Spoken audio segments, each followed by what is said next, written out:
Alrighty, hello guys, and welcome to Not Your Everyday MMA. Not so much a podcast today. Today we have something very interesting. We are interviewing one of the newer UFC contenders now, Chris Duncan. What's going on? Yeah, not much, not much. Just ready to get another fight. I'm desperate to get back in there. No, yeah, I was actually gonna ask you that. When are you planning? Do you feel good? How's the process going? When do you start? I mean, kind of what's the ideal date for your next fight? Tomorrow, if possible. Tomorrow? Yeah, Yeah. I'm pretty much ready. So I would need about 8 weeks to cut weight and stuff like that. But I was on the phone to my manager last night, so he's going to prompt the UFC, try and get something sorted. So looking forward to it. It just seems like a long time since I fought now. So Yeah. it's been about 6 to 8 weeks now. I've had time to rest, so it's time to get back moving again. You Yeah. talk about management. You are still with Sucker Punch, correct? Yeah, that's correct. Yes. How did you Sucker Punch is really good management. How did that come all together? Well, I was at American Top Team a couple of years back, and I was with my old manager before, and he got got into a little bit of trouble. So we parted ways, and I knew some of my training partners in American Top Team were managed by it, and I seen them on Instagram. They had a really good relationship, so I wanted to have that with the manager and wanted it to be kind of a good relationship with myself. So I contacted Sabah Hamasi from American Top Team, and he put me in contact with Brian, and the rest is history. Wow. So I heard I was watching some of your previous interviews that you are here at American Top Team, correct? If you are still training there right now? No, I'm back home in Oh, Scotland at the back moment. home. So Oh, okay, yeah. okay. So in terms of your fight camps, how long before do you usually travel to the US if you are still continuing or if you're still planning on doing your fight camps here? How long does that take to prepare to get our stuff ready in Scotland and come here? And how long do you usually end up staying here in the US previous to a fight and after a fight? Yeah. So I would like to get a minimum of 6 and probably a maximum of 8, because anything more than that, I'm just gonna digging myself a hole, getting injuries, stuff like that. So I would like to get 6 to 8 weeks in American Top Team, and then depending on what country I'm in to fight, I would like to go there like a week before to try and acclimatise to the kind of area and the time zones and stuff like that. So it's that's another part of the game I need to adjust to as well. Yeah. Something that I'm kind of curious about, and you don't have to answer, but does UFC help pay travel expenses? Oh yeah, of course, no expense spared. The UFC, everybody fucking bitches and moans about the UFC not paying well and doing this and doing that. So I was in America doing my training camp, and because it's part of the job, I was getting their training, getting the best training possible, and then they called me and said I need to get my visa approved. So they flew me back from America. They flew me all the way to London. Then they flew me back to Scotland. And then when I got my visa back, they flew me all the way back to America. So it's a great company to be on board with. So like a lot of people knock it and knock Dana White and knock everybody that's along with the UFC, but they do look after your fighters. Yeah. And now, Chris, after you got that amazing knockout on the Danny White Contender Series for your second time, I was watching your post fight interview and you kissed the microphone and said it's good to be home. I do have a question. Did you always know that you were destined to be here? Did you always know that you were going to end up in the UFC, even if you did have to face some troubles getting here? Do you truly feel like this is your home? And are you very Yeah, happy to finally be a part of this big, amazing organization? yeah, for sure. So I didn't always know that I was going to be in the UFC. Like I never strived to be in the UFC, but probably about when I went professional in 2018, I wrote on my phone. I've still got it as in the notes on my phone with a date on it. I said I will be in the UFC. It's a matter of time, not chance. So from probably 2018, I knew that this was going to be my dream and my dream job. And every night, like, there's not a second goes by in the day that I'd never thought about being in the UFC, and there's not a second goes by that I don't think about my nutrition, how I'm training. Like it's just consumed my full life. So things, like I used to do affirmations and make sure I visualize being in the UFC, and then obviously that's come to fruition now. Yeah. Chris, I want to ask you, how did you get into MMA? Like, did you do combat sports as a child, maybe, or you just jumped full in, wanted to do mixed martial arts? Well, that's kind of a long story, but I'll try and shorten it down a little bit to make things make a little bit more sense, and it will be a bit quicker. But so in 2014, my mum died, and I'd already been involved in fighting and stuff like that. So I used to be a farmer. I used to be a shepherd, believe it or not. And Wow.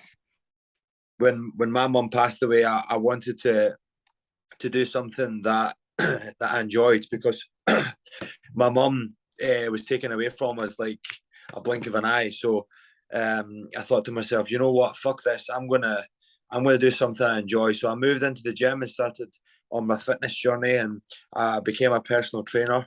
And you call it an epiphany if you like, but I just thought to myself, I'm going to do things for myself from now on. And now it's slowly progressed into me becoming a professional MMA fighter, and then moving into the UFC. So out of something terrible came something really, really good. Yeah. Yeah, for sure. And just I'm so sorry for your loss, but it's really amazing how you take these harder times and you learn to grow from them. For example, I mean, you had said previously that the first loss of the Contender Series was one of the best things to ever happen to you, even though it might have been a harder time not being able to get the contract when you wanted it, kind of missing out on opportunity, but you learned to grow from these down times. So if you could just explain that and how you truly learned from that and how you progressed as a person, as a fighter after all these hard times. Yeah, well, I think that it was more of a little bit of a good luck, if you like, because if I was to have won that fight with Slava and then went into the UFC and figured out I was doing some things wrong in the UFC, it's very hard to correct at the highest level.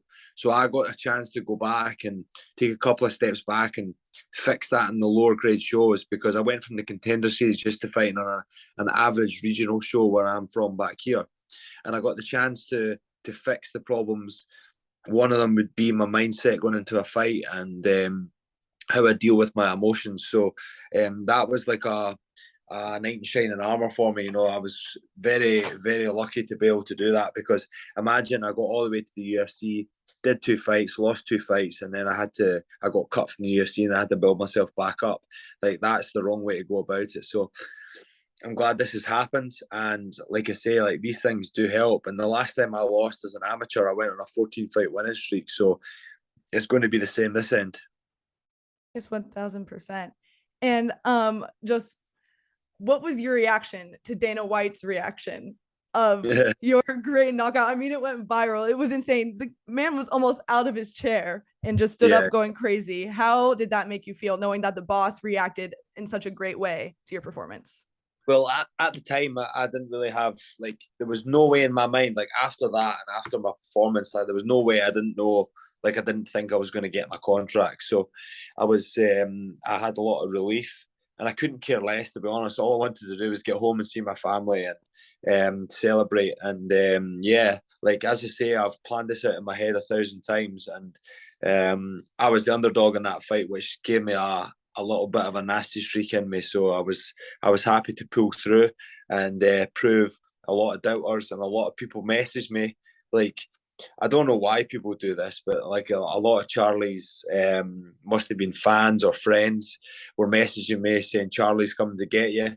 And then I just read below. I actually took a screenshot and put it on my phone, but they were like, Charlie's coming to get you. And I was like, we'll see. So then I took a picture of me knocking him out and I sent it back. It's perfect. It's the best response you could do. Yeah, for sure. So I put him flat on his back and nobody can say nothing.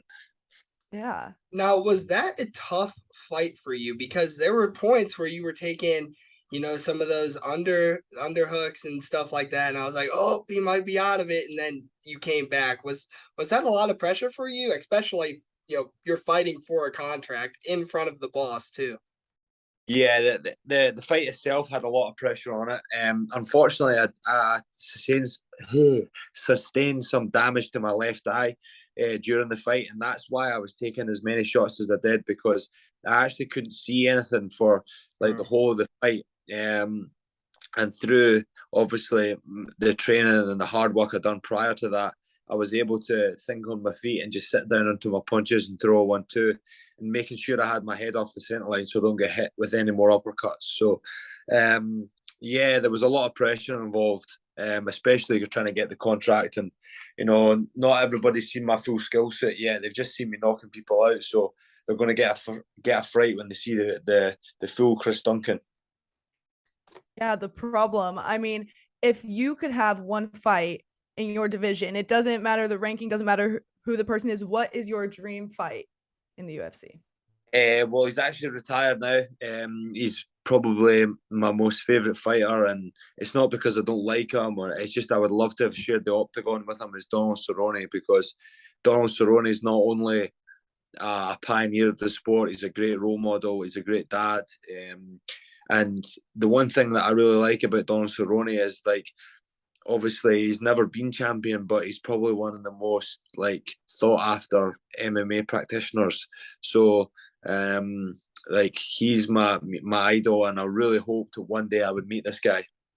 Yeah. What would you say that your goals for being a UFC fighter? I mean, you said your dream was to fight in the UFC. You're here. What are your goals now?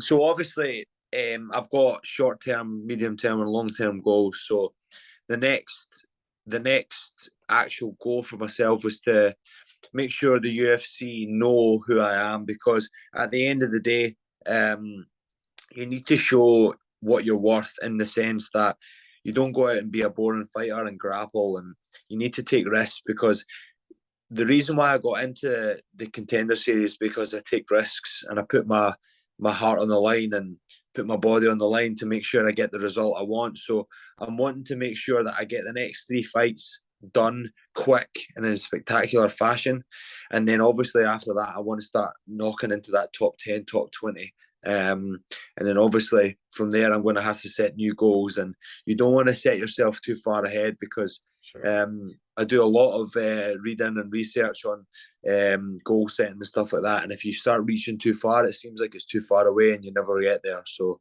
I'm going to set out these short-term goals and medium-term goals just now, and I know in the back of my mind what I want to be in the future, so I like to keep that to myself. Yeah, and that's also taking it step by step, because we do see people try to rush and go to that end goal, but it's a process and you learn throughout the process. And that's amazing that you're taking the time to learn and to grow throughout this MMA journey. I kind of wanted to touch on is just American Top Team. And you had mentioned MMA in Scotland and how it's not really at its full potential yet. If you could just kind of explain how American Top Team has helped you grow as a fighter as well, and just kind of explain what MMA is like in Scotland. Yeah, so MMA in Scotland is a little bit further behind in America, in the sense that they don't have the training partners. There's not as many people who do it. I think the skill set's there, but the training partners and the variety of training partners in America was far. But the main thing was when I was American Top Team, they treated me like Dustin Poirier. They treated me with open arms. They treated me well, and they never like treated me like an amateur, or like just a general pro in the gym. So that was a massive thing for me, and I made a lot of good friends from there. Yeah, that's awesome. And in terms of, I mean, Dustin Poirier and them, do you help them also prepare for their fights as long as you've been there? Do you count as a training partner for them as well, for kind of like the Masvidal and the Poirier? Does everyone work as a team with them as well for their fight camps? Yeah, for sure. There's obviously they have kind of select training partners, but if you're there for a long time and you're seen as a good training partner, obviously the coaches will put you with them, because at the end of the day they don't want to get injured. They want to make sure they get to the fight, because they'll have a big target on their back. So I'm a good training partner, and I got the chance to train with these guys. So it just shows you that I'm on that level. Chris, I want to ask, you were kind of rolling up your sleeve earlier. You got a lot of tattoos. You got any favorite tattoos? I'm stacked. Yeah, my favorite tattoo is this one. You might not like it. I'll show you. Let's see.